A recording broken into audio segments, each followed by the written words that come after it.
إنك حميد مجيد. اللهم بارك على محمد وعلى آل محمد كما باركت على إبراهيم وعلى آل إبراهيم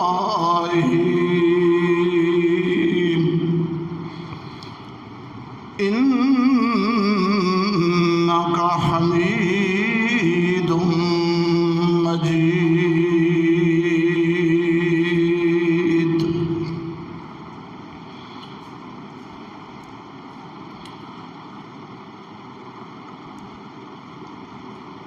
رمضان المبارک کا مہینہ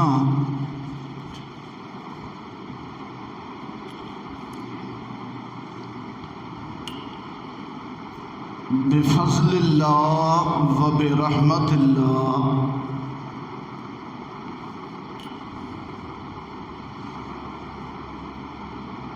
اختتام پذیر ہو چکا ہے،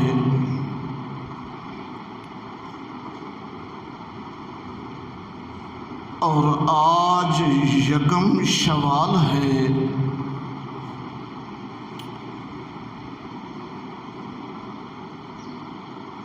دنیا بھر کے مسلمان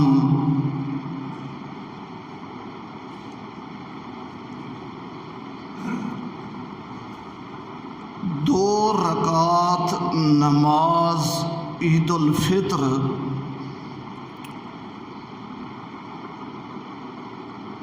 ادا کریں گے،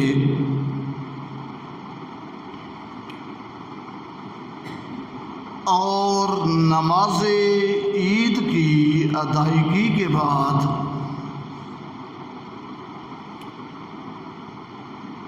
خطبہ مسنونہ سنیں گے۔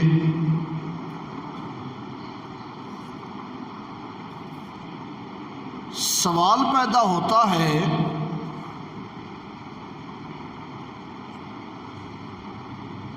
اور ذہن میں یہ خیال آتا ہے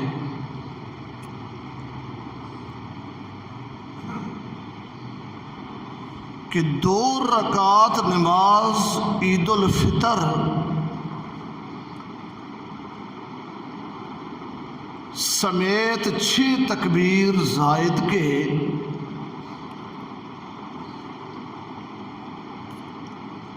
یہ کافی و وافی تھی۔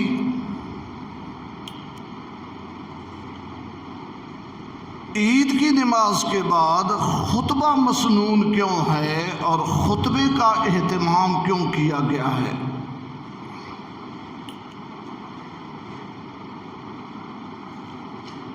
شریعت نے اس کا جواب یہ دیا ہے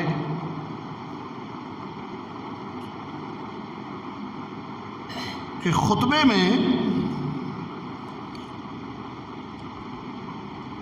اللہ کی حمد ہوتی ہے، خطبے میں رسول اللہ صلی اللہ علیہ وسلم کے لیے درود ہوتا ہے، خطبے میں ایمان والوں کو، مسلمانوں کو نماز عید پڑھنے والے نمازیوں کو خوف خدا کا درس دیا جاتا ہے اور تقوی کی تلقین کی جاتی ہے۔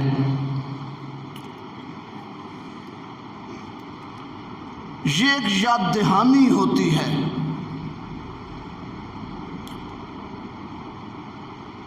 یہ ایک تذکیر ہوتی ہے، یہ ایک واعظ ہوتا ہے، نصیحت ہوتی ہے۔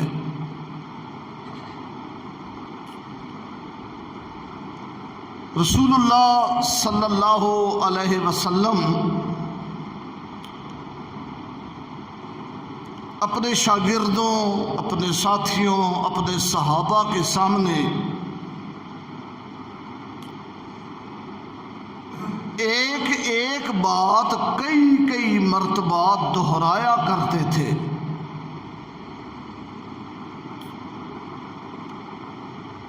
مثلاً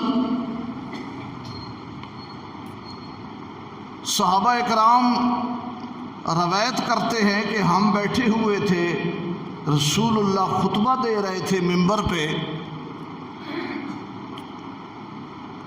اور خطبہ دیتے ہوئے آپ صلی اللہ علیہ وسلم نے فرمایا واللہ لا یؤمن، پھر فرمایا دوبارہ واللہ لا یؤمن، پھر تیسری مرتبہ فرمایا واللہ لا یؤمن، میں اللہ کی قسم اٹھا کے تمہیں بتا رہا ہوں وہ بندہ مومن نہیں، وہ بندہ مومن نہیں، وہ بندہ مومن بولے نہیں۔ جب 3 مرتبہ نبی پاک نے ایک بات دہرائی اور تینوں مرتبہ اس پر قسم اٹھائی تو سننے والوں کے ذہنوں میں کتنا تجسس پیدا ہوا ہوگا۔ تو صحابہ نے استفسار کیا، صحابہ نے پوچھا من یا رسول اللہ، یا رسول اللہ یہ آپ کس بد نصیب اور بدبخت کا ذکر کر رہے ہیں؟ تو نبی کریم صلی اللہ علیہ وسلم نے فرمایا من لا یؤمن جارہ بوائقہ، میں اس بد نصیب اور بدبخت کا ذکر کر رہا ہوں کہ وہ مومن نہیں، مومن نہیں، مومن نہیں، کہ جس کے شر سے، جس کی شرارتوں سے، جس کی خباستوں سے اور جس کی ستم ظریفیوں اور دست درازیوں سے نہ اس کا دائیں والا پڑوسی مطمئن ہے، نہ بائیں طرف رہنے والا پڑوسی مطمئن ہے، نہ سامنے والا پڑوسی اپنے آپ کو اس کے شیطانیوں سے محفوظ سمجھتا ہے، اور نہ وہ بندہ اس سے مطمئن ہے جس کا گھر اس کے گھر کی پچھلی طرف ہے۔ پچھلی طرف والا پڑوسی بھی اس سے خطرہ محسوس کرتا ہے کہ یہ موذی کہیں میرے گلے نہ پڑ جائے۔ سامنے والا پڑوسی بھی اسے دیکھتا ہے تو دعا کرتا ہے یا اللہ اس خبیث کے شر سے مجھے محفوظ رکھنا۔ دائیں طرف جس کا مکان ہے وہ بھی اس کے رویے سے اتنا تنگ ہے کہ وہ ہر وقت کہتا ہے یا اللہ اس موذی سے میری جان چھڑا، اور بائیں طرف والا پڑوسی وہ بھی اس کو دیکھتا ہے تو کانوں کو ہاتھ لگاتا ہے یا اللہ اس خبیث سے ہماری جان چھڑا۔ نبی علیہ الصلوۃ والسلام نے فرمایا ایسا آدمی کہ جس سے اس کے اڑوس پڑوس والے لوگ نالاں ہیں، پریشان ہیں، تنگ ہیں، واللہ لا یؤمن، واللہ لا یؤمن، واللہ لا یؤمن، وہ حج کر کے آئے پھر بھی مومن نہیں، عمرہ کر کے آئے پھر بھی مومن نہیں، روزے رکھے پھر بھی مومن نہیں، اعتکاف کرے پھر بھی مومن نہیں، صدقہ کرے، خیرات کرے، جو عبادت مرضی کرتا پھرے، محمد پاک صلی اللہ علیہ وسلم مہر لگا رہے ہیں، وہ چودھری تو ہو سکتا ہے، خان تو ہو سکتا ہے، ملک تو ہو سکتا ہے، سردار تو ہو سکتا ہے، سب کچھ ہو سکتا ہے، مومن نہیں ہو سکتا۔ تو نبی علیہ الصلوۃ والسلام کا یہ معمول تھا۔ عمر باب کرسی اندری رسول اللہ کا یہ معمول تھا، عادت مبارکہ تھی، آپ خطبہ دیتے تھے اور خطبے میں جو بات زیادہ اہمیت والی ہوتی تھی نبی علیہ الصلوۃ والسلام اس بات کو بار بار دہرا دیا کرتے تھے، بار بار اس بات کو دہرایا کرتے تھے تاکہ بات سننے والوں کے دل و دماغ میں بیٹھ جائے۔ یہ وجہ ہے کہ اپنی وفات سے چند دن پہلے رسول اللہ صلی اللہ علیہ وسلم نے صحابہ اکرام کے مجمع میں خطبہ دیتے ہوئے ارشاد فرمایا تھا کہ لوگوں، شاید اگلے سال حجت الوداع جو آخری حج ہے حضور کا، ایک ہی حضور نے زندگی میں حج کیا ہے، صرف ایک حج۔ نبی علیہ الصلوۃ والسلام نے جنگیں کتنی لڑی ہیں کافروں سے؟ 27۔ کتنی جنگیں حضور نے کی ہیں؟ 27۔ جن جنگوں کی حضور نے باقاعدہ قیادت کی، آگے آگے گئے، وہ 27 ہیں۔ اس کے علاوہ حضور نے جو صحابہ اکرام کے وفود بھیجے لڑنے کے لیے، تشکیلیں فرمائیں، وہ تو الگ ہیں۔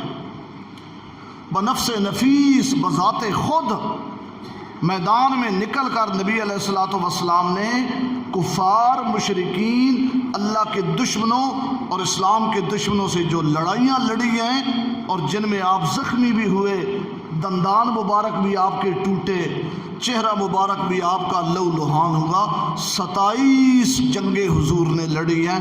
حج نبی پاک نے صرف ایک کیا ہے۔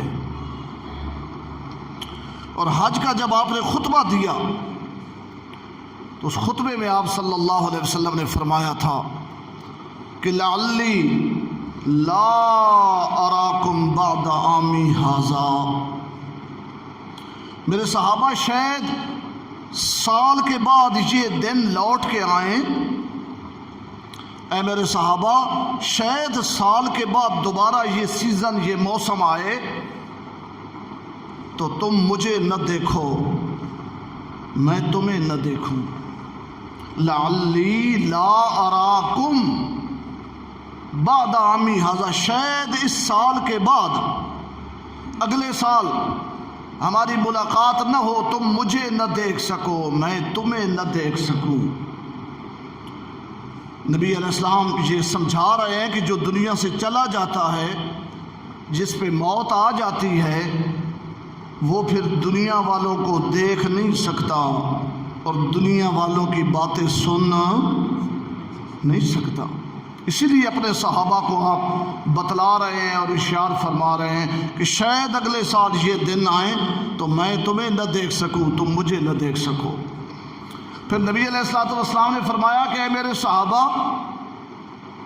اللہ نے مجھے ایک امانت دی تھی، اللہ نے مجھے ایک امانت دی تھی اور مجھے حکم دیا تھا میرے اللہ نے، یا ایھا الرسول بلغ ما انزل الیک من ربک، اے میرے رسول یہ قرآن امانت ہے، اس کی آپ تبلیغ کریں، یہ قرآن میری امانت ہے، اس کو آپ لوگوں تک پہنچائیں، یہ قرآن، یہ وحی جو آپ پہ اتری ہے، یہ میرا پیغام ہے، یہ میری مخلوق کو سنائیں۔ میرے صحابہ مجھے بتاؤ، کیا میں نے وہ امانت تم تک پہنچائی ہے یا نہیں پہنچائی؟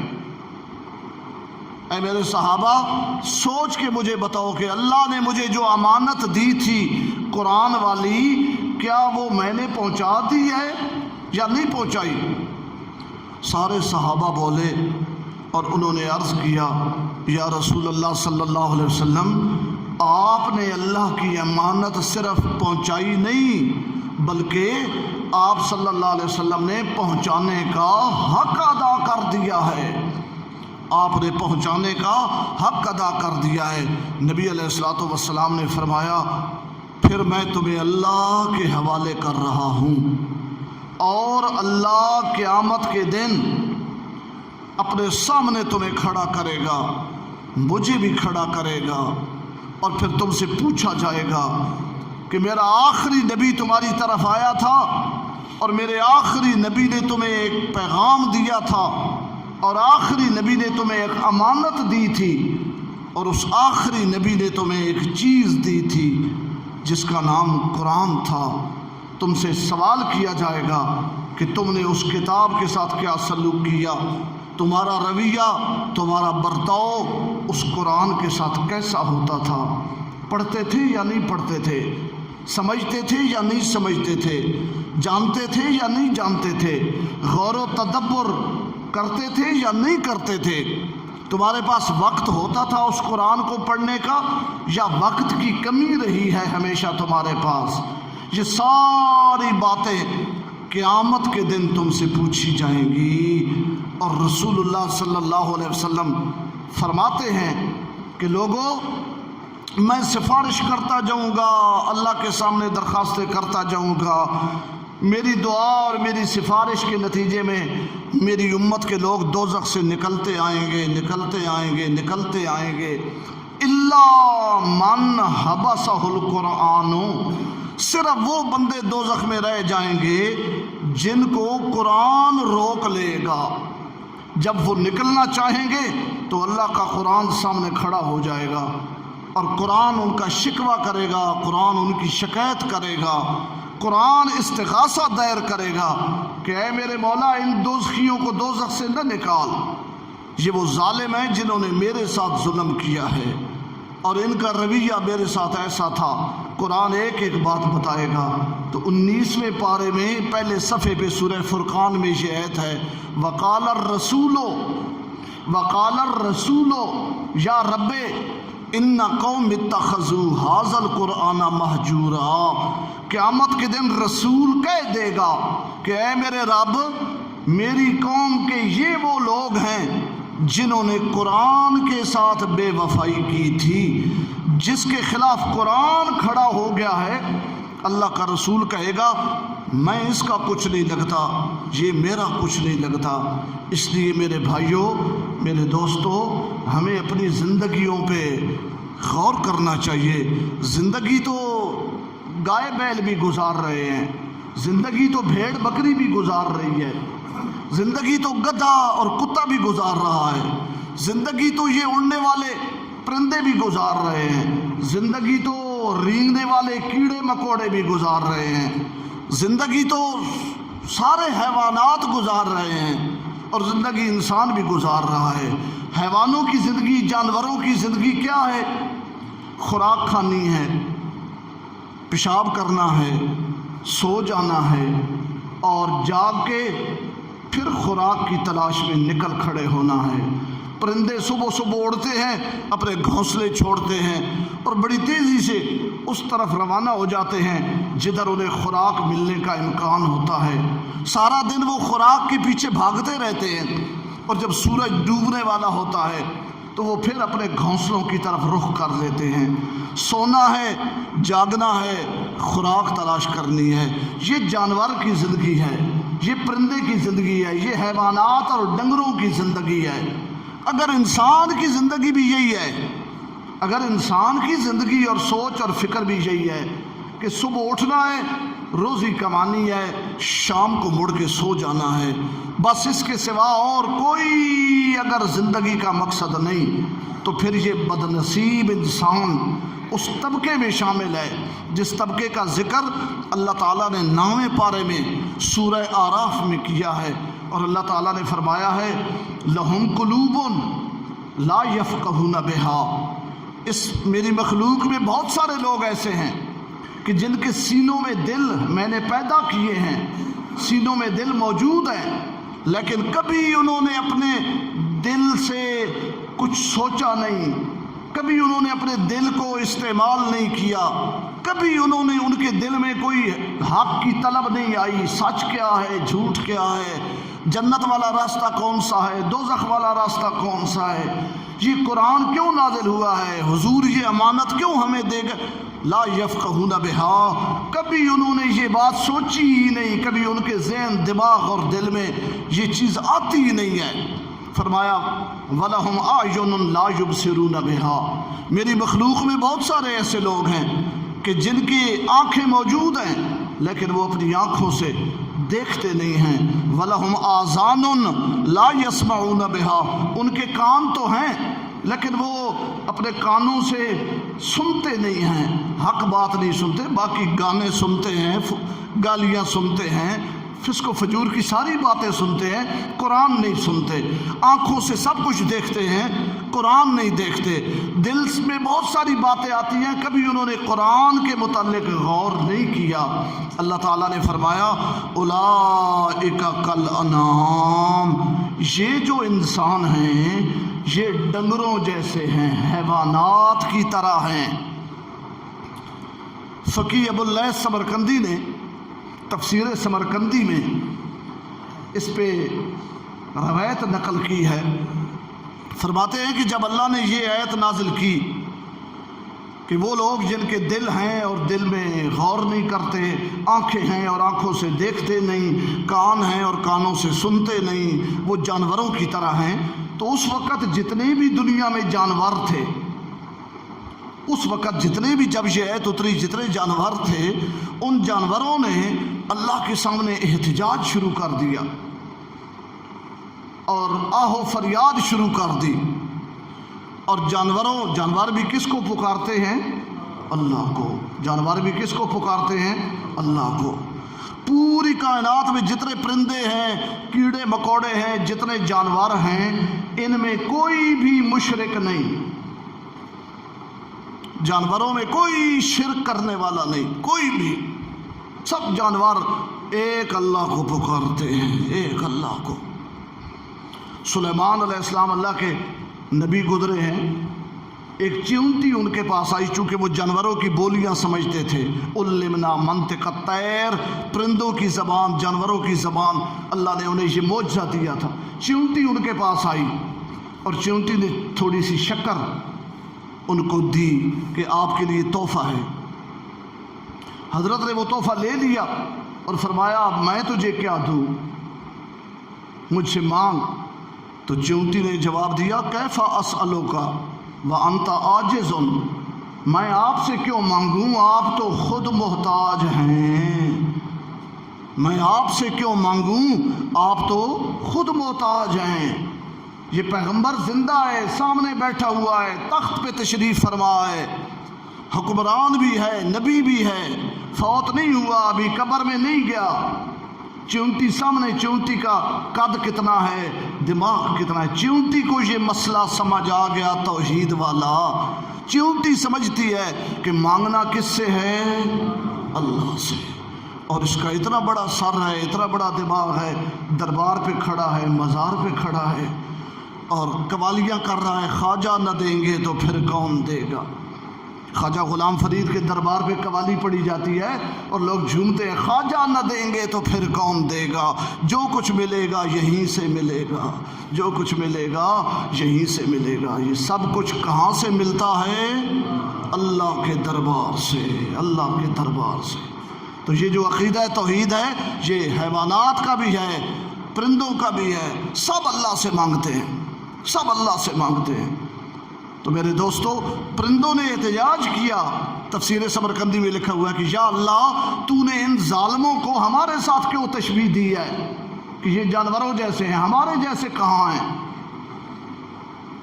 جانوروں نے اللہ سے شکوہ کیا کہ یہ ہمارے جیسے کہاں ہو سکتے ہیں، ہم تو توحید مانتے ہیں، یہ شرک کرتے ہیں، ہم توحید مانتے ہیں، یہ شرک کرتے ہیں، ہمارا رویہ بھی دیکھ اور ان کا حال بھی دیکھ۔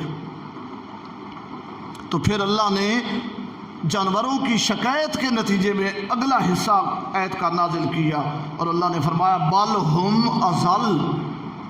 اللہ نے کیا فرمایا؟ بل ہم اضل، بل ہم اضل، یہ جانوروں جیسے نہیں ہیں، جانور ان سے افضل ہیں، یہ جانوروں سے بدتر ہیں، یہ جانوروں سے بدتر ہیں، جانور ان سے بہتر ہیں، یہ جانوروں سے بدتر ہیں، جانور افضل ہیں، یہ ان سے گئے گزرے ہیں۔ یہ اس رمضان کی بات ہے، غالباً 5-6 رمضان، تمام اخبارات میں یہ خبر شائع ہوئی۔ راولپنڈی میں ایک 5ویں کلاس کے بچے کے ساتھ زیادتی کی گئی اور پھر زیادتی کے بعد اسے گلا دبا کے مار دیا گیا۔ جانور بھی ایسے کام نہیں کرتے، جانور بھی ایسے، وہ ان میں بھی یہ شعور ہے کہ کوئی کام کرنا ہے تو اس کی سٹیج کیا ہے، اس کی نوعیت کیا ہے، اس کی عمر کا تقاضا کیا ہے۔ یہ انسان ہے، یہ انسان ہے۔ لاہور میں یہ 22 رمضان کو ایک 8 سالہ بچی کے ساتھ درندگی کا مظاہرہ کر کے اسے قتل کر دیا گیا۔ 2 سال پہلے کی بات ہے، 4 سال پہلے کی۔ لاہور میں ایک مون مارکیٹ ہے، وہاں یہ زرگروں کی دکانیں بہت زیادہ ہیں اور سونے کی بڑے وسیع پیمانے پر خرید و فروخت ہوتی ہے۔ تو وہاں مغرب کی نماز کے بعد خودکش حملہ ہوا، 80-90 آدمی بیچارہ شہید ہو گیا۔ تو چونکہ وہاں سونے کا کاروبار ہوتا ہے تو خواتین گاہک وہاں بہت زیادہ آتی ہیں۔ تو جو یہ خبر ٹی وی چینلوں پہ پھیلی کہ مون مارکیٹ میں خودکش حملہ ہو گیا ہے، تو لاہور کے اردا گرد کے محلوں سے جس طرح کوئی مردار ہو جاتا ہے تو کوے اور چیلے نہیں آتے، اس طرح لوگ امٹ کے آئے، اور وہ عورتیں جو شہید ہو چکی تھیں، تڑپ رہی تھیں، ان کے کانوں سے زیور نوچے گئے، ہاتھوں سے زیور نوچے گئے، ان کی جیبوں کو خالی کیا گیا۔ لوگ موبائل اٹھا کے بھاگ رہے ہیں اور کیمرہ ان کی شکلیں محفوظ کر رہا ہے، اور کسی کو حیا نہیں آ رہا کہ یہ ڈیڈ باڈی پڑی ہوئی ہے۔ کل میری ماں پہ بھی یہ وقت آ سکتا ہے، میری بہن پہ بھی یہ وقت یہاں میری بیوی ہو سکتی تھی، میری بیٹی ہو سکتی تھی۔ تو جانور ان سے 1000 درجے افضل ہیں، جانور ان سے 1000 درجے افضل ہیں۔ اس لیے جب اللہ تعالیٰ نے ظالموں کو، مشرکوں کو، باغیوں کو، نافرمانوں کو، ناہنجاروں کو جانوروں سے تشبیہ دی، تو جانوروں نے احتجاج کیا کہ یا اللہ انہیں ہمارے ساتھ کیوں تو تشبیہ دے رہا ہے، ہم تو ان سے بہتر ہیں، یہ تو ہم سے بھی گئے گزرے ہیں، یہ تو ہم سے بھی گئے گزرے ہیں۔ چیونٹی زندہ نبی کے سامنے بیٹھ کے کہتی ہے میں آپ سے کیسے مانگوں، آپ تو خود عاجز ہیں۔ یہ مردے کے پاس جا کے کہتا ہے خواجہ نہ دیں گی۔ چیونٹی افضل ہے یا یہ افضل ہے؟ جانور وہ کام نہیں کرتے جو یہ انسان بن کے اور انسان کہلا کے کر رہا ہے۔ تو فرمایا کہ یہ جانوروں سے بھی گئے گزرے لوگ ہیں، جانور ان سے بہتر ہیں۔ تو زندگی تو جانوروں نے بھی گزارنی ہے۔ ان کی زندگی کیا ہے؟ صبح رزق کی تلاش، شام کو اپنے گھونسلے میں جا کے سونا ہے، اور پھر دوئی صبح پھر رزق کے لیے نکل جانا ہے۔ اگر انسان کی بھی زندگی کا یہی مقصد ہے کہ روزی کمانی ہے، سو جانا ہے، بچے پیدا کرنے ہیں، اور پھر اگلے دن یہی پریکٹس، اگلے دن یہی پریکٹس، اگلے دن یہی پریکٹس، پھر جوانی، پھر بڑھاپا، پھر کمزوری، پھر ہوتے ہوتے ایک دن ہاتھ میں لاٹھی آ گئی، اور پھر وہ دن بھی آیا کہ وہ لاٹھی ہاتھ سے گر گئی، اور ہمیشہ ہمیشہ کے لیے اس دنیا کو بندہ چھوڑ کے چلا گیا۔ یہ کوئی زندگی ہے؟ خسرت دنیا والآخرہ، خسرت دنیا والآخرہ، خسرت دنیا والآخرہ، ذالک هو الخسران المبین، ذالک هو الخسران المبین۔ دنیا بھی برباد، آخرت بھی برباد، دنیا بھی گئی، آخرت بھی گئی۔ کامیاب انسان وہ ہے، خوش نصیب انسان وہ ہے کہ جو زندگی گزارتے ہوئے نبی کریم رحمت للعالمین صلی اللہ علیہ وسلم کی سیرت اور آپ صلی اللہ علیہ وسلم کا اسوہ اس کو اپنے سامنے رکھے۔ یہ جو رمضان کا مہینہ آپ نے گزارا ہے، شاید آئندہ سال رمضان آئے تو ہم میں سے نہ جانے کتنے اس دنیا میں نہ ہوں گے، قبرستان میں چلے جائیں گے۔ اصل گھر اور اصل ڈیرا اور اصل جگہ ہر انسان کی کہاں ہے؟ قبرستان میں ہے۔ یہ نادان ہے، بھولا ہوا ہے، بھٹکا ہوا ہے۔ جس طرح چھوٹے بچے بچپن میں کھیلتے ہیں نا، تو کھیلتے ہوئے بچے مکان بناتے ہیں، ایک اینٹ ادھر رکھی، ایک ادھر رکھی، اور اس کے اوپر مٹی ڈالی، اور وہ مکان بناتے ہیں۔ 2 اینٹوں کا مکان ہوتا ہے، اوپر 4 تنکے اور اوپر مٹی ڈال کے بچہ اس میں کھیل رہا ہے۔ اور اگر کوئی آدمی آ جائے اور آ کے ٹھڈا مار کے اس مکان کو، کوئی چاچا، ماما، بابا آئے اور اس کو گرا دے، تو بچہ روتا ہے یا نہیں روتا؟ بولے، روتا ہے۔ اسے بڑا دکھ لگتا ہے کہ میرا مکان بابا جی نے گرا دیا ہے، اور بابا جی اس کے رونے پہ ہنستے ہیں۔ بابا جی اس کے رونے پہ ہنستے ہیں کہ بچہ ہے، نادان ہے، اس کو سمجھ نہیں ہے، یہ بھی بھلا کوئی مکان ہے۔ جس طرح اس بچے کے نزدیک اس مکان کی بڑی قیمت ہے نا، اور آپ اسے ٹھڈا مار کے گرا دیتے ہیں اور بچے کو خفا ہوتے ہیں، چلو چھوڑو اس کھیل تماشے کو، سبق پڑھو، کتاب کھولو۔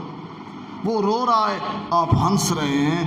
جو حیثیت اس مکان کی ہے نا، 2 اینٹیں، 6 تنکے اور تھوڑی سی مٹی، یہ جو کوٹھی میں اور آپ بنا رہے ہیں نا، اللہ کی قسم اس کی حیثیت اس تنکے والے مکان جتنی بھی نہیں، اس کی حیثیت اس تنکے والے مکان جتنی بھی نہیں۔ یہ مکان نہیں ہے، مکان اگلے جہان میں ہے، مکان قبرستان میں ہے، اور ہر آدمی کا پلاٹ اس کے نام کا پلاٹ مختص ہو چکا ہے۔ یہ نظروں کا دھوکہ ہے، نادانی کی وجہ سے ہم سمجھتے ہیں ہم نے ادھر ہی قیام فرمانا ہے۔ وہ اور لوگ ہوتے ہیں جن کا اعلان ہوتا ہے کہ آج فلاں آدمی فوت ہو گیا ہے، اتنے بجے اس کا جنازہ ہوگا۔ یہ لوگوں کے لیے ہوتا ہے، میرے لیے نہیں ہوگا، میرے لیے نہیں ہوگا۔ میں اور چلا جاؤں یہ کیسے ہو سکتا؟ میرے بغیر بھلا دنیا چل سکتی ہے؟ ہر بندہ یہی سوچتا ہے میں ناگزیر ہوں، میں ناگزیر ہوں، میرے اتنے سلسلے ہیں، اتنی مصروفیات ہیں، اتنے معاملات ہیں، میرے بغیر بھلا یہ ملک چل سکتا ہے؟ ہر حکمران یہی سوچتا تھا۔ وہ بھٹو صاحب نے کتاب لکھی تھی نا، اگر مجھے قتل کر دیا گیا تو بھٹو صاحب نے اس میں لکھا تھا کہ میں نہ رہا تو ہمالیہ خون کے آنسو روئے گا۔ اگر مجھے قتل کر دیا گیا اور میں نہ رہا تو ہمالیہ پہاڑ ہے، ہمالیہ خون کے آنسو روئے گا۔ پاکستان کے دریاؤں کا پانی خشک ہو جائے گا، دریا بھی بہہ رہے ہیں، ہمالیہ بھی کوئی نہیں رویا۔ ناگزیر لوگوں سے قبرستان بھرے پڑے ہیں، ناگزیر لوگوں سے قبرستان۔ وہ جنرل مشرف کو جب کہا جاتا تھا نا کہ آپ نے وعدہ کیا تھا متحدہ مجلس عمل والوں کے ساتھ کہ میں 2004 میں وردی اتار دوں گا، تو اب آپ اپنا وعدہ کیوں نہیں پورا کرتے؟ تو مشرف صاحب کیا کہتے تھے؟ بھائی وردی میری چمڑی بن چکی ہے، اس وردی کو پہنے ہوئے 50 سال ہو گئے ہیں، 60-62 میں نے پہنی تھی، اب یہ میرے وجود کا حصہ ہے، میری چمڑی بن گئی ہے۔ اور کیسے وہ پاگل لوگ ہیں جو مجھے کہتے ہیں کہ اپنی چمڑی اتار دو، برا چمڑی بھی کوئی اتار سکے، میری چمڑی ہے۔ لیکن وہ چمڑی اتر گئی یا نہیں اتر گئی؟ ایک دن وہ سٹک بھی حوالے کرنی پڑتی ہے، ایک دن وردی بھی اتارنی پڑتی ہے، اور ایک دن اس گھر کو بھی ہر بندے نے چھوڑنا ہے، ہر بندے نے چھوڑنا ہے۔ عبد الملک بن مروان ایک بادشاہ گزرا ہے، اس نے ایک محل بنوایا بڑا خوبصورت، کئی سال کام ہوتا رہا۔ جب محل مکمل ہو گیا تو عبد الملک بن مروان نے اعلان کیا دنیا کا کوئی انجینئر، کوئی ماہر تعمیرات آئے اور میرے اس محل میں نقص بتائے۔ جو آدمی نقص بتائے گا کہ یہ پلر یہاں نہیں وہاں ہونا چاہیے تھا، یہ دروازہ ادھر اچھا نہیں لگتا ادھر ہونا، کوئی بندہ نقص نکال دے میں اسے بڑا بھاری کوئی انعام دوں گا۔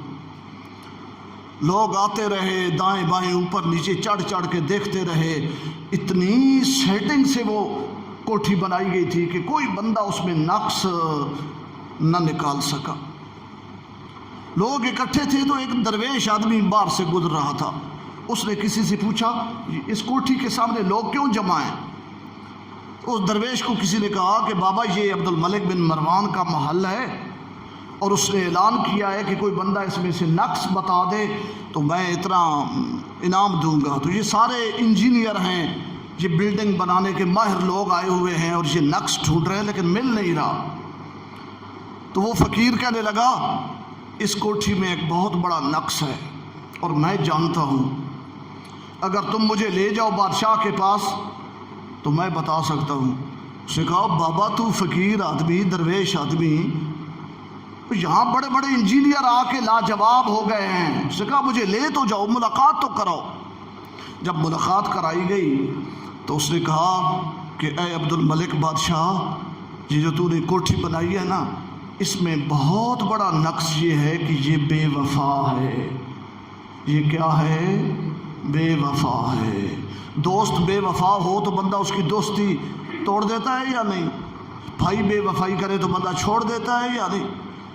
بے وفائی سب سے بڑا نقص ہے، بے وفائی سب سے بڑا نقص ہے۔ جب مکہ فتح ہو گیا، رسول اللہ مدینے سے مکے گئے، حج کیا، تو انصار صحابہ جو تھے نا مدینے والے، انہوں نے آپس میں باتیں کی کہ حضور کا آبائی شہر تو مکہ ہے، مدینے میں تو آپ مجبوری سے گئے تھے، اب مکہ فتح ہو گیا ہے، دشمن آپ کے ختم ہو گئے ہیں، اور آپ کے ماں باپ کی قبریں تو مکے میں ہیں، دادا جان کی قبر، سارا خاندان گھر بار مکے میں ہے، اب حضور مدینے نہیں جائیں گے، اب مکے ہی میں رہیں گے۔ صحابہ انصار جو تھے آپس میں باتیں کرتے تھے، اب حضور واپس مدینے نہیں جائیں گے۔ نبی علیہ السلام تک یہ باتیں پہنچی، آپ صلی اللہ علیہ وسلم نے سب کو جمع کیا اور فرمایا کہ صرف انصار بیٹھے، مدینے والے باقی لوگ چلے جائیں، مکے والے باقی جو قبائل والے تھے فرمایا تم نکل، صرف مدینے والے انصاری اکٹھے ہو جائیں۔ سب اکٹھے ہوئے تو نبی علیہ السلام نے فرمایا تم نے اس طرح کی باتیں کی ہیں؟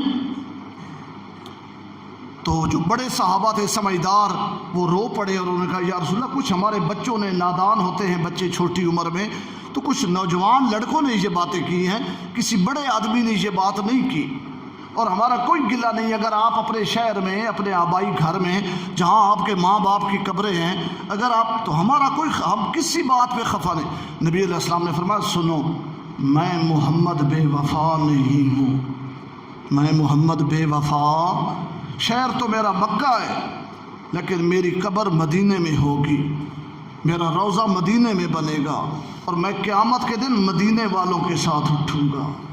تم نے اس وقت مجھے پناہ دی تھی، تم نے اس وقت مجھے پناہ دی تھی کہ جب مکے والوں نے مجھے اپنے شہر سے نکال دیا تھا، تم نے اس وقت اپنے گھروں کے دروازے میرے لیے کھولے تھے، جب سب لوگ مجھے دیکھ کے اپنا دروازہ بند کر لیتے تھے، تم نے اس وقت مجھ پہ محبتیں نچھاور کی تھیں، جب مکے میں لوگ مجھے پتھر مارتے تھے، مجنون، پاگل اور دیوانہ کہتے تھے، اور میں بے وفا نہیں ہوں، میں زندگی بھی تمہارے ساتھ گزاروں گا جو دن زندگی کے باقی ہیں، اور میں، میری قبر بھی مدینے میں ہوگی، اور قیامت کے دن بھی میں مدینے والوں کے ساتھ اٹھوں گا۔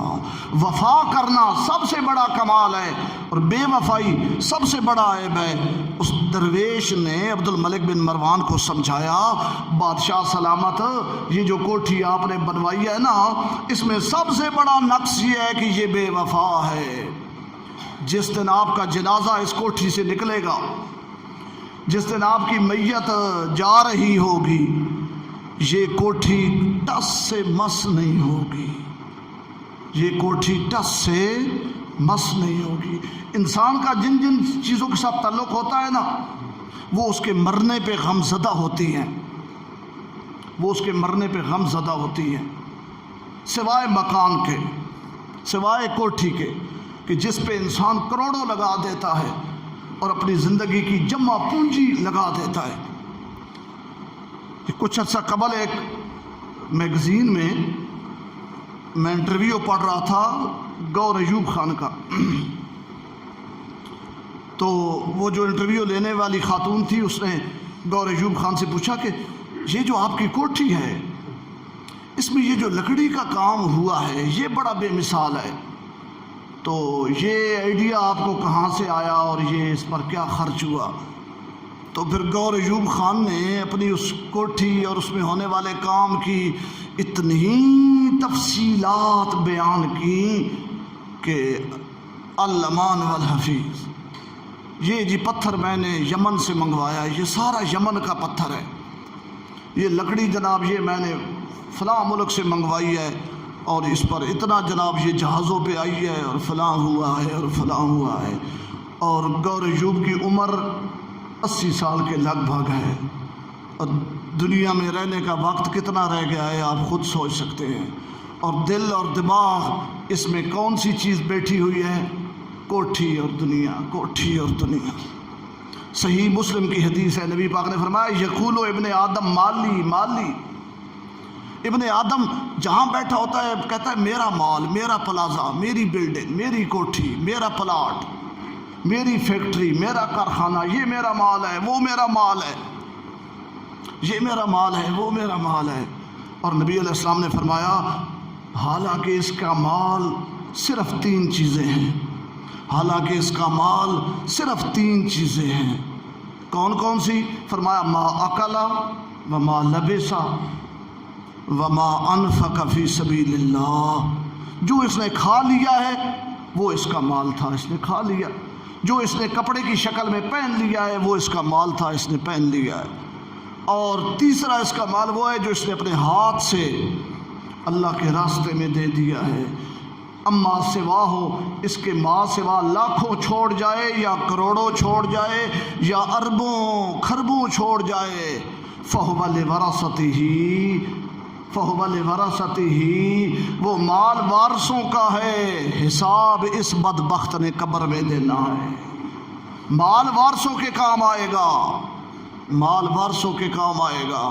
وہ لوگ اس مال پہ موجے کریں گے کہ زندگی میں تو جن کی شکل نہیں دیکھنا چاہتا تھا، وہ لوگ اس مال پہ موجے کریں گے کہ زندگی میں تو جن کی شکل نہیں دیکھنا چاہتا تھا، وہ لوگ اس مال پہ موجے کریں گے جو تیری قبر پہ آ کے دعا کرنا تو دور کی بات ہے، تھوکنا بھی گوارا نہیں کریں گے، تھوکنا بھی گوارا نہیں کریں گے، لیکن وہ تیرے مال پہ موجے اڑائیں گے، تیری کمائی وہ خوب استعمال کریں گے، اور تو پائی پائی کا حساب قبر میں بھی دے گا، پائی پائی کا حساب میدان قیامت میں بھی دے گا۔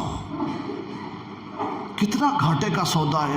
قرآن نے ویسے تو نہیں کہہ دیا والعصر ان الانسان لفی، سب پڑھیں ان الانسان لفی، ان الانسان لفی خسر، والعصر، زمانے کی قسم، اللہ فرماتے ہیں زمانے کی قسم، زمانے کی ہسٹری یہی ہے، زمانے میں اسی طرح ہوتا آیا ہے، اسی طرح ہوتا آیا ہے اور اسی طرح ہوتا رہے گا، اسی طرح ہوتا رہا ہے اور اسی طرح ہوتا رہے گا۔ ان الانسان لفی خسر، انسان جب بھی سودا کرتا ہے خسارے والا سودا کرتا ہے، انسان جب بھی سودا کرتا ہے گھاٹے والا سودا کرتا ہے، انسان جب بھی سودا کرتا ہے بربادی والا سودا کرتا ہے، انسان جب بھی سودا کرتا ہے تباہی والا سودا کرتا ہے۔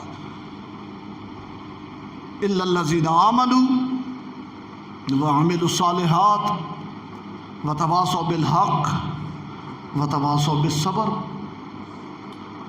ہاں وہ لوگ اس گھاٹے سے بچ جائیں گے، وہ لوگ اس گھاٹے والے سودے سے بچ جائیں گے جو ایمان لائے اللہ کی توحید پہ، حضور صلی اللہ علیہ وسلم کی ختم نبوت پہ، ابو بکر، عمر، عثمان، علی، طلحہ، زبیر، خالد بن ولید، ابو عبیدہ بن جراح، حضرت سعد بن ابی وقاص، سعید، سلمان فارسی، ابو ذر غفاری، جو ایمان لائے، وعمل الصالحات، اور وہ لوگ بھی گھاٹے سے بچ جائیں گے کہ جو اچھے اعمال کرنے میں لگے رہے لگے رہے لگے رہے، وتواصوا بالحق، وہ بھی گھاٹے سے بچ گئے کہ جو ایک دوسرے کو حق بات کی تلقین کرتے رہتے ہیں، ایک دوسرے کو حق بات کی تلقین کرتے رہتے ہیں، وہ اپنے دوست کو، عزیز کو، بھائی کو جب بھی بولتے ہیں حق بات کہتے ہیں، ملمہ سازی نہیں کرتے، منافقت نہیں کرتے، جھوٹ نہیں بولتے، دجل فریب اور مکاری والی باتیں نہیں کرتے۔ وہ اس طرح کے لوگ نہیں ہوتے کہ منہ پہ کہیں آپ ہیں تو جہان ہے، آپ ہیں تو جہان ہے، آپ ہیں تو جہان ہے، آپ ہیں تو جہان ہے، اور جب آدمی پشت دیتا ہے تو پھر کینچی کی طرح ان کی زبان چلنا شروع ہو جاتی ہے۔ وہ اس طرح نہیں کرتے۔ ایوب خان نے جب مارشل لا لگایا تھا، صدر ایوب نے جب مارشل لا لگایا تھا تو صدر ایوب نے کس کو اقتدار سے اتارا تھا اور قبضہ کیا تھا اقتدار پہ؟ شاباش۔ صدر ایوب نے کس کو اقتدار سے معزول کر کے خود اقتدار لے لیا تھا؟ سکندر مرزے کو۔ کس کو؟ سکندر مرزا، ایک بادشاہ گزرا ہے پاکستان کا، صرف الو ہی نہیں تھا بلکہ الو کا پٹھا بھی تھا۔ ہفت روزہ تکبیر میں صلاح الدین شہید رحمۃ اللہ علیہ نے لکھا ہے کہ صدر جنرل ضیاء الحق مرحوم نے اپنے زمانے میں M D P T V کو بلایا، اور M D P T V سے ضیاء صاحب نے کہا کہ ایم ڈی صاحب کل یکم محرم ہے،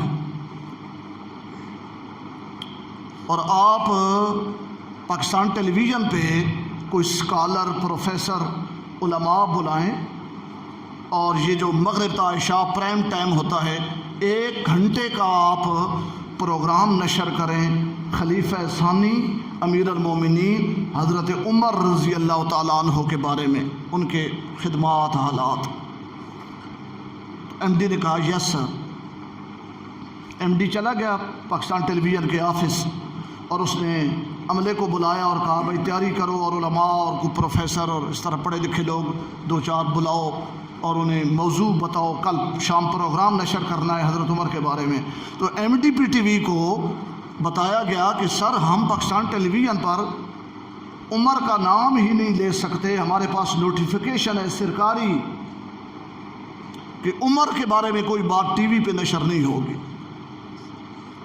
ایم ڈی نے وہ کاپی نکلوائی اور ایم ڈی واپس وہ کاپی لے کے ضیاء الحق مرحوم کے پاس آ گیا اور اس نے کہا کہ سر وہ تو ایک آبجیکشن ہے، ایک مسئلہ ہے، ہمارے پاس صدارتی آرڈیننس آیا ہوا ہے کہ عمر رضی اللہ عنہ کا نام ٹی وی پہ نہیں لینا۔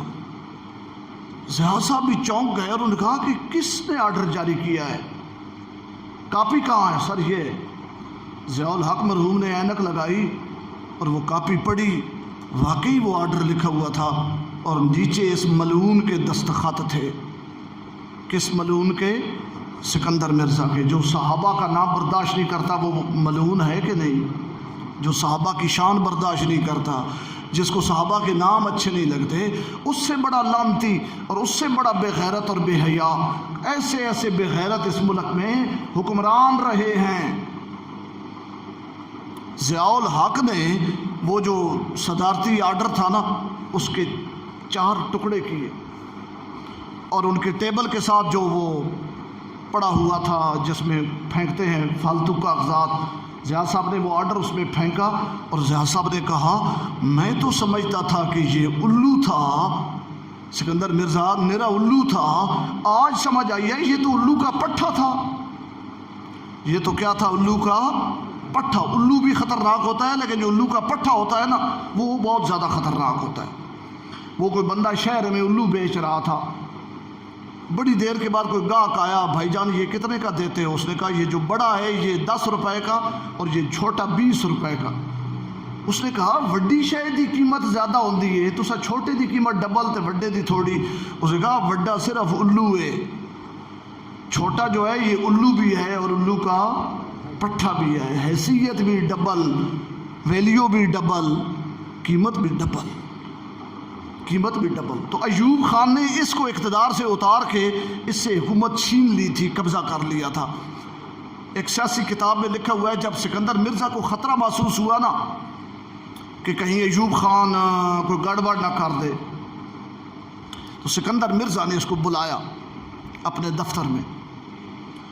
صدر ایوب خان اس وقت تو صدر نہیں تھا نا، وہ تو آرمی کا سربراہ تھا، تو گئے جناب، ملاقات ہوئی تو سکندر مرزا نے کہا کہ مجھے کچھ لوگ ڈرا رہے ہیں کہ کچھ گڑبڑ ہے، حالات ٹھیک نہیں ہیں اور شاید ایوب خان کوئی شرارت کرے، تو کیا یہ کیا خبریں آ رہی ہیں؟ تو صدر ایوب نے سکندر مرزا کی یہ بات سنی اور اس نے کہا کہ سر آپ اسی وقت چھری منگوائیں، اپنے سیکٹری کو کہیں یا کسی ملازم کو چھری لے آئے۔ تو سکندر مرزا نے کہا کہ بات کرو۔ اس نے کہا نہیں سر پہلے آپ چھری منگوائیں۔ یار چھوڑو چھری کو، بات کیا ہے بات بتاؤ۔ بڑی دیر تو وہ ایوب خان نہیں سر آپ چھری منگوائیں نا، میں پھر اگلی بار اور یار بات بتاؤ بات کیا ہے؟ سر آپ چھری منگوائیں، میں آپ کے سامنے اپنے بازو کو کاٹتا ہوں یا چھری مارتا ہوں، سر میرا جو خون نکلے گا نا بازو سے، خون کے ایک ایک قطرے سے سکندر مرزا زندہ باد، سکندر مرزا زندہ باد، سکندر مرزا زندہ باد کی آوازیں آئیں گی۔ سر میرے خون کے ایک ایک قطرے سے سکندر مرزا زندہ باد کی آوازیں آئیں گی۔ اس نے کہا واہ بلے بلے بلے بلے بلے، اچھا؟ اس نے کہا سر بالکل بالکل۔ تو اس نے کہا ٹھیک ہے۔ بس وہ 6 گھنٹے کے بعد، اس قول و قرار کے 6 گھنٹے کے بعد مارشل لا لگ گیا، سکندر مرزا کو ہتھکڑی لگ گئی اور ایوب خان نے اقتدار پہ قبضہ کر لیا۔ لوگ سامنے کیا ہوتے ہیں اور پس پشت کیا ہوتے ہیں۔ سامنے جب لوگ بات کر رہے ہوتے ہیں تو کتنے مخلص وفادار ہوتے ہیں، اور جب آدمی پشت موڑتا ہے تو پھر کیا ان کا ہوتا ہے۔ بھٹو کو بھی جب خطرہ محسوس ہوا کہ کچھ ہونے والا ہے تو بھٹو نے کابینہ ساری بٹھائی رعب ڈالنے کے لیے۔ کابینہ بٹھانے کا مقصد، ورنہ 1 to 1 بھی تو ملاقات ہو سکتی ہے، لیکن رعب ڈالنا مقصد ہوتا ہے۔ 40 بندے ادھر تھے، 40 ادھر۔ وہ چیف جسٹس افتخار چودھری کو جب اپنے پاس بلایا تھا صدر مشرف نے، اور اس نے کہا تھا کہ آپ کی وجہ سے بڑے مسائل پیدا ہو رہے ہیں، نظام حکومت نہیں چل رہا، تمام سیکرٹریز جو ہیں اداروں کے وہ استعفے دے رہے ہیں، کئی افسروں کو تو ہارٹ اٹیک ہو گیا تھا ہائی کورٹ میں، جب سپریم کورٹ میں جب چیف صاحب بلاتے تھے تو نظام بڑا درم برم ہو گیا ہے، تو آپ کو ہم کسی ملک میں سفیر لگا دیتے ہیں اور آپ یہ چیف جسٹس کے عہدے سے استعفیٰ دے دیں۔ تو اس وقت صدر مشرف نے بھی اپنے دائیں بائیں بڑے بھاری بھرکم لوگ بٹھائے ہوئے تھے تاکہ افتخار چودھری پہ رعب پڑے۔ تو یہ لوگ کرتے ہیں، بڑے لوگوں کا ایک طریقہ، ساری کابینہ جمع، اور بھٹو نے ضیاء الحق کو بلایا۔ ضیاء الحق حاضر ہوئے اور بھٹو نے اور باتیں کرتے کرتے یہ بات بھی کی کہ یہ جو اپوزیشن والے ہیں، نواب زادہ نصر اللہ، پروفیسر غفور احمد، شاہ احمد نورانی، مفتی محمود، شیرباز خان مزاری، یہ ایسے ہیں ویسے ہیں، یہ بڑا پروپیگنڈا کر رہے ہیں اور یہ کہتے ہیں کہ فوج بھٹو کے خلاف ہے، فوج بھٹو کے خلاف ہے۔ اس لیے میں نے آج کابینہ کے سامنے فوج کے سربراہ کو بلایا ہے کہ تھوڑی وضاحت ہو جائے اور میری کابینہ کو پتہ چل جائے کہ فوج میرے ساتھ ہے یا میرے مخالف ہے۔ کوثر نیازی کی کتاب ہے لائن کٹ گئی،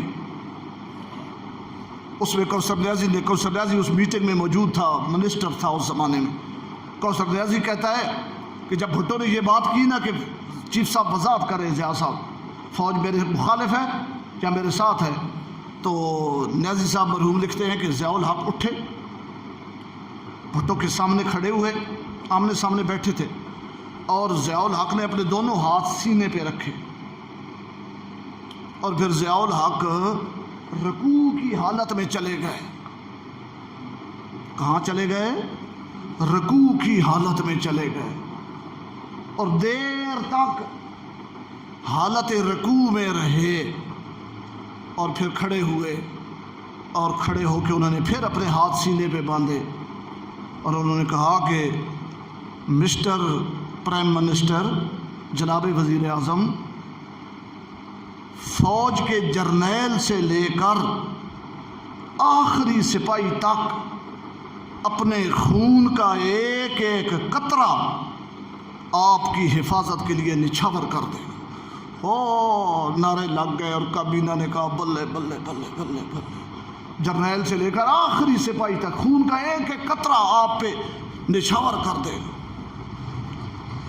کوثر نیازی لکھتا ہے کہ میرے ساتھ عبدالحفیظ پیرزادہ بیٹھا ہوا تھا۔ حفیظ پیرزادہ اس وقت وزیر قانون تھا۔ نیازی صاحب کہتے ہیں پیرزادے نے مجھے کونی ماری۔ جب ضیاء الحق یہ لفظ کہہ رہے تھے کہ آخری قطرہ خون کا، تو پیرزادے نے مجھے کونی ماری۔ تو کوثر نیازی کہتے ہیں میں نے اپنا کان اس کی طرف کیا تو اس نے میرے کان میں کہا اے ادے جوڑا ہچ بس گیا، اے ادے جوڑا ہچ بس گیا۔ کہتے ہیں یہ ہماری میٹنگ کوئی عصر کے لگ بھگ ختم ہوئی، اور رات 10 بجے ہم نے قمیض شمیز اتاری، اپنے گھروں میں سو رہے تھے کہ جو گیٹ پہ نوکر تھا وہ بھاگتا ہوا اور اس کا سانس اکھڑا ہوا تھا، وہ کوٹھی کی 2ویں منزل پہ آیا اور اس نے کہا نیازی صاحب کوٹھی کو ہر طرف سے آرمی کی گاڑیوں نے گھیر لیا ہے، فوج کی گاڑیوں نے ہر طرف سے کوٹھی کو گھیر لیا ہے، کچھ ہونے والا ہے، کچھ ہونے والا ہے۔ نیازی صاحب کہتے ہیں میں بنین میں شلوار میں نیچے اترا تو وہ جو ڈپٹی کرنل تھا اس نے مجھے دھکا دے کے اپنی گاڑی میں بٹھا رکھا، مجھے جوتے تو اسے کہا جوتے دیں گے تم بیٹھو، ادھر جوتے بہت ہیں جہاں تمہیں لے کے جا رہے ہیں، جوتوں کے لیے تو تمہیں لے کے جا رہے ہیں، تمہیں ایسے جوتے دکھائیں گے کہ تم حیران۔ کہتے ہیں جب جس کال کوٹڑی میں مجھے جا کے انہوں نے پھینکا تو عبدالحفیظ پیر زادہ پہلے سے وہاں موجود تھا، اس کو پہلے لے آئے تھے، تو ہم دونوں آپس میں ملے اور عبدالحفیظ پیر زادہ نے کاکا مارا اور کہا میری وہ گالی یاد ہے؟ میں نے کہا یار تو بڑا دانش مند سے۔ یہ دنیا ہے، یہ دنیا ہے، یہ جو مثالیں ہیں نا، یہ ایک دو مثالیں میں نے آپ کو سنائی ہیں، ایوب خان کی اور یہ ضیاء الحق کی اور خون کا، یہ ہمارے معاشرے میں بھی ہیں۔ آپ اپنے گھر میں دیکھیں، برادری میں دائیں بائیں اپنا رویہ، میرا رویہ، ہم سب ایک دوسرے کے ساتھ یہی چال چلتے ہیں جو ایوب خان اور ضیاء الحق نے چلی۔ ہمارا چونکہ وہاں تک وسائل نہیں ہے، بس نہیں چلتا، تو جتنا ہمارا بس ہے ہم بھی ایک دوسرے کے ساتھ یہی کر رہے ہیں۔ تو ان چیزوں سے کچھ بھی نہیں حاصل ہوتا، یہ سب فانی باتیں ہیں، سب فانی باتیں ہیں۔ بندہ خوش ہوتا ہے میں نے فلاں کو دھوکہ دے دیا ہے، میں نے فلاں کو اس طرح چونا لگا دیا ہے، کچھ بھی نہیں ہوتا۔ وتواصوا بالحق وتواصوا بالصبر۔ سچے مومن جو ہوتے ہیں وہ دوسرے کو حق بات کہتے ہیں، سچ بات کہتے ہیں، منافقت نہیں کرتے، لیپا پوتی نہیں کرتے، اور وہ ایک دوسرے کو صبر کی تلقین کرتے ہیں۔ جن میں یہ خوبیاں ہیں وہ کامیاب ہیں۔ اس کے ماں سوا جتنے لوگ جو کچھ کر رہے ہیں، جتنے لوگ جو کچھ کر رہے ہیں، اللہ کا قرآن کہتا ہے وَالْعَصْرِ إِنَّ الْإِنسَانَ لَفِي خُسْرٍ۔ ہاں، مربے خریدنے والے، کوٹھیاں بنانے والے، پلازے بنانے والے، دنیا کے پیچھے بھاگنے والے اور مرنے والے بڑا گھاٹے کا سودا کر رہے ہیں، بڑا گھاٹے کا سودا کر رہے ہیں، بڑا گھاٹے کا سودا کر رہے ہیں۔ یہ چیزیں ادھر نمونہ عبرت بن کے رہ جائیں گی، یہ چیزیں نمونہ عبرت بن کے رہ جائیں گی، اور بنانے والے قبر میں حساب دے رہے ہوں گے، بنانے والے حشر میں حساب دے رہے ہوں گے، بنانے والے آخرت میں حساب دے رہے ہوں گے، اور اس دن افسوس کر رہے ہوں گے، حسرت کر رہے ہوں گے کاش ہم نے ان چیزوں کی بجائے قرآن کی طرف رخ کیا ہوتا، دین کی طرف رخ کیا ہوتا، اللہ کے گھر کی طرف رخ کیا ہوتا۔ لیکن وقت پہ کافی ہے ایک قطرہ ابر خوش ہنگام کا، وقت پہ کافی ہے ایک قطرہ ابر خوش ہنگام کا۔ جب چگ گئیں کھیت چڑیاں پھر برسا می تو کس کام کا۔ اللہ ہمیں سمجھ دے اور عمل کی توفیق دے۔ آخر دعوانا